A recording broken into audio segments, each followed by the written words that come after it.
Hello all, welcome back to my channel J Rudra vlog. First time నేను ఈ vlog shoot చేస్తున్నానండి. A day in my life. Morning నిద్ర లేచిన నుంచి night పడుకునేంత వరకు నా జీవితంలో ఎలా అయితే ఉంటుందో అనేది ఈ వీడియోలో నేనైతే షూట్ చేశానండి. నా ఇద్దరు పిల్లలతో నేను ఎలా పని చేసుకుంటాను, వాళ్ళని ఎలా చూసుకుంటాను, ఇంట్లో పనులు, మధ్యాహ్నము, పొద్దున్న, సాయంత్రము తినడానికి వంట ఎలా చేసుకుంటాను అవన్నీ ఈ వీడియోలో అయితే నేను షూట్ చేశానండి. ఇది వచ్చేసి మా మార్నింగ్ బ్రేక్ఫాస్ట్ కోసం అనేసి నేను ఒక ప్రోటీన్ దోశ అయితే ప్రిపేర్ చేసుకున్నాను. ఇక్కడ వచ్చేసి నేను నైటే నానబెట్టుకున్నాను కావాల్సినవన్నీ. ఇక్కడ వచ్చేసి దోశ పిండి కూడా మిక్సీ పట్టేశాను ప్రోటీన్ దోశ కోసం అనేసి. నెక్స్ట్ ఇక్కడ అలానే ఇల్లు కూడా ఊడ్చేసాను. మార్నింగ్ నుండి బయట అంతా నీళ్ళు వేసి ఉప్పు కూడా పెట్టేశాను. వీడియో షూట్ చేయలేదు. ఇక్కడ వచ్చేసి నేను ఇల్లు కూడా తుడుచుకుంటున్నాను.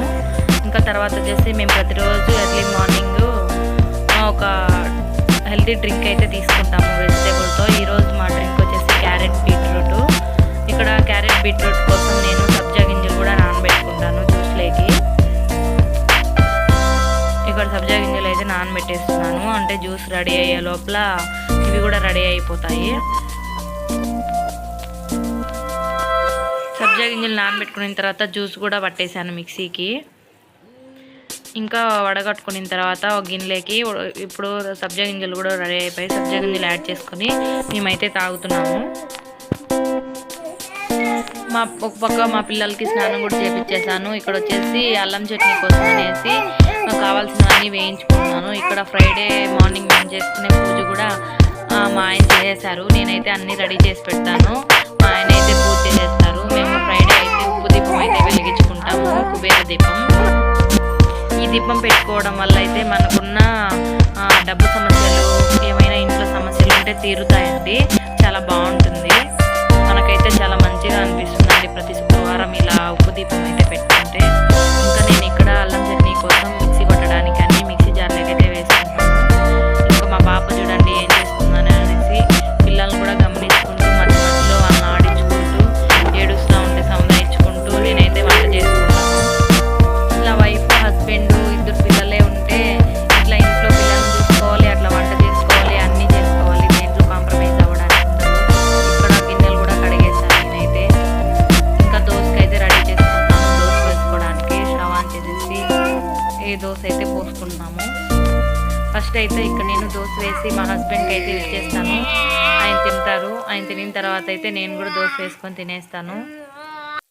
నేను కూడా దోశ వేసుకొని తినేసాను. తర్వాత అయితే మా మామయ్య ఊరు వెళ్తూ మాకైతే ఇంటి దగ్గర నుంచి కొన్ని కూరగాయలు అయితే తెచ్చిచ్చారు.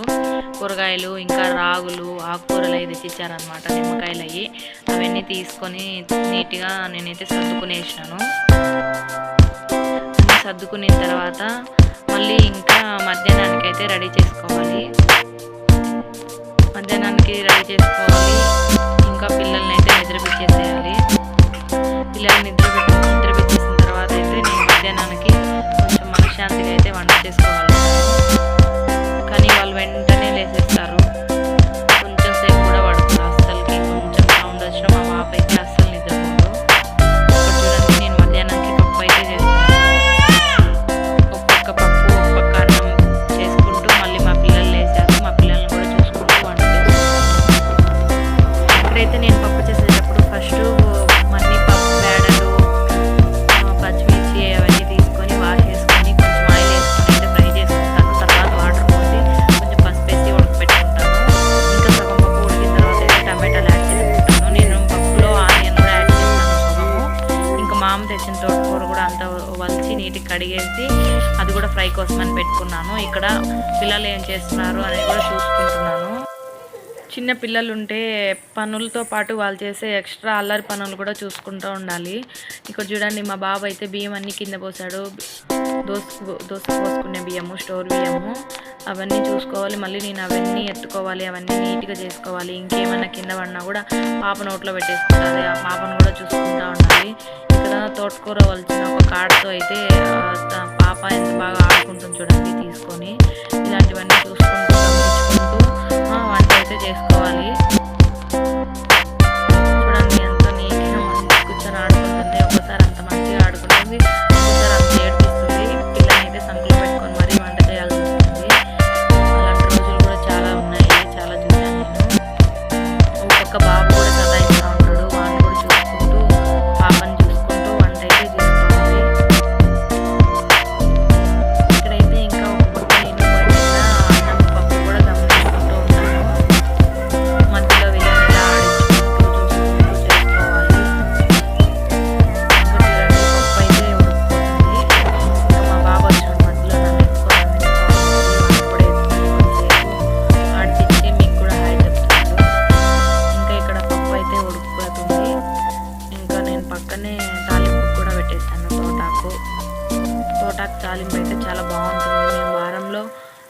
సార్లు అయినా ఆకుకూరలు తీసుకుంటాము.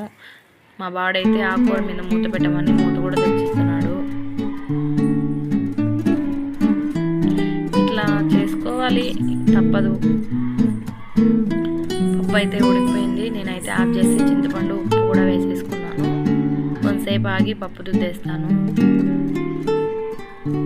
పప్పు దుద్దిన తర్వాత ఇప్పుడు మళ్ళీ పక్కన ఆకుకూర కూడా ఒకసారి చూసుకోవాలి. ఆకుకూర కూడా ఉడికిపోయింది. నేనైతే ఆకుకూరలో తక్కువ వాటర్ వేస్తాను, మళ్ళీ పిండకుండా. ఎందుకంటే పిండేస్తే అన్ని విటమిన్స్ అన్నీ పోతాయి కాబట్టి. ఇంకా బియ్యం పెట్టేసుకున్నాను పొయ్యి మీద అన్నం కోసము. నేనైతే ఇక్కడ సరేసరి అయితే పెట్టేస్తాను, వంచడం అవన్నీ కష్టమని పిల్లల్ని పట్టుకొని. ఇక్కడైతే మాకు అన్నం కూడా రెడీ అయిపోయింది. చూడండి, ఉడికిపోయింది సరేసరి కాబట్టి. ఒకవేళ ఎక్కువ తక్కువ ఉంటే చూసుకొని అయితే కొంచెం అయితే ఉంచుకుంటాను గింజ. నేను సరిపోతే సరిపోతుంది, ఉడికిపోతుంది. ఇట్లా ఇంట్లో పనులన్నీ చేసుకుంటానండి నేను రోజు. ఇక్కడ ఆకు కోసము పప్పల పొడి కూడా పట్టాను మిక్సీకి. మేము పప్పల పొడి అయితే కంపల్సరీగా వేసుకుంటాము. ఇక్కడ తిరువాతలో నేనైతే కొంచెం తెల్లగడ్డ కూడా వేస్తాను, తిరువాత గింజలతో పాటు. ఈ పప్పల పొడి అయితే చాలా బాగుంటుంది. రాయలసీమ వాళ్ళకైతే తెలుస్తుంది ఈ పప్పల పొడి తాలింపుల్లోకి. మేమైతే మంచి పప్పులు, తెల్లగడ్డ, మిరపకాయ, కొబ్బరి అవి వేసుకొని చేసుకుంటాము. ఇక్కడ పప్పు కూడా నేను దుద్దేశాను. కొన్ని వాటర్ అయితే వచ్చాయన్నమాట నాకు ఆకు పిండుకుంటే. ఆ వాటర్ నేను పప్పులోకి వేసుకున్నాను. ఎంత సరిపడా వేసినా కూడా ఆకులో కొన్ని వాటర్ అయితే ఊరుతాయి. ఇక్కడ నేను పప్పులో ధనియాల పొడి అయితే వేస్తాను. నాకైతే ధనియాల పొడి అయిపోయింది. ఇక్కడ నేను ధనియాలు అయితే వేయించుకున్నాను పొడి చేసి పెట్టుకోవడానికి. ఇక్కడ ఇంకో పక్క పప్పుకి నేను తిరువాత కూడా పెట్టుకున్నాను. పప్పు టేస్ట్గా ఉండాలంటే తిరువాత బాగా వేయించుకోవాలి. ఆనియన్ అయితే బాగా మంచిగా వేగాలన్నమాట. జీలకర్ర కూడా ఎక్కువ వేసుకోవాలి, అప్పుడే పప్పు చాలా టేస్ట్గా ఉంటుంది. ఇక్కడ ఆనియన్స్ కూడా వేసేసాను. ఆనియన్స్ అయితే మంచిగా వేయించాలి. ఇప్పుడు ధనియాల పొడి కూడా వేసుకుంటాను. ధనియాల పొడి వేసుకుంటే పప్పు టేస్టే మారిపోతుంది, చాలా బాగుంటుంది. రెగ్యులర్గా చేసుకునే పప్పు అంటే ఇలా చేసుకొని తిన్నా కూడా మనకేమీ బోర్ కొట్టదు పప్పు తినాలనిపిస్తే. ఇక్కడ మా ఆయన వచ్చినారు. నేను మధ్యాహ్నం అన్నం కూడా పెట్టేశాను ఆయనకి. మా ఆయన అయితే కరెక్ట్గా 1కి వస్తారు, 1:10 కల్లా ఆయనకి పెట్టేసి పిల్లలకి ఇచ్చేసి నేను కూడా తినేస్తాను. చూడండి, ఇక్కడ నేనైతే వడ్డిస్తున్నాను. పప్పులో అయితే ఖచ్చితంగా నెయ్యి అయితే ఉండాల్సిందే మా ఇంట్లో వాళ్ళకి. మా బాబు కూడా నెయ్యి అయితే బాగా తింటాడు. మేము తీసుకుంటాము ప్రతిసారి ఒక 1/2 కిలో అట్లా అయిపోయిన వెంటనే మళ్ళీ తీసుకుంటాము. ఇక్కడైతే ఆకుకూర కూడా పెట్టేస్తాను. వాడు చూడండి, వెళ్ళి నెయ్యి వేస్తే నెయ్యి మీద కూర్చొని తింటున్నాడు. ఇంకా పిల్లలిద్దరు అలా నిద్రపోయారు. 4 గంటలప్పుడు నేనైతే కాఫీ పెట్టుకొని తాగి అక్కడ పెట్టాను. ఆ లోపల ఇద్దరు లేచేశారు, ఉయ్యాల్లో ఒకరు కింద ఒకరు. చూడండి, ఎత్తుకుంటున్నారు అమ్మ ఎట్ట పోయిందని. మళ్ళీ సాయంత్రం గిన్నెలు కూడా అన్నీ కడిగేశాను, మధ్యాహ్నం తిన్నవి. ఇంకా చెత్త అంతా ఊడ్ చేయాలి, చెత్త క్లీన్ చేసుకోవాలి. ఇక్కడ వచ్చేసి పొద్దున్న చేసిన జ్యూస్ తర్వాత మిగిలిపోయిన దాంతో కొంచెం హల్వా చేద్దామని పక్కన పెట్టాను. ఇక్కడ పిల్లలకు నీళ్ళు కూడా పెట్టాను పొయ్యి మీద. ఇంకా ఇది వచ్చేసి అన్నము మళ్ళీ రాత్రికి. ఇక్కడ హల్వా కూడా చేసేసాను, కొంచెం పాలు, బెల్లం, డ్రై ఫ్రూట్స్ వేసి. ఇక్కడైతే మా పాపకు నేను సెర్లాక్ తినిపిస్తున్నాను. సెర్లాక్ అయితే ప్రిపేర్ చేస్తున్నాను తినిపివ్వడానికి. ఇట్లా నేను ఇంట్లోనే ప్రిపేర్ చేసుకుంటాను. సెర్లాక్ అయితే చాలా బాగుంటుంది, ఏం పెస్టిసైడ్స్ ఏమి ఉండవు కదా, మనం ఇంట్లో తయారు చేసుకుంటే పిల్లలకు కూడా హెల్త్కి చాలా మంచిది.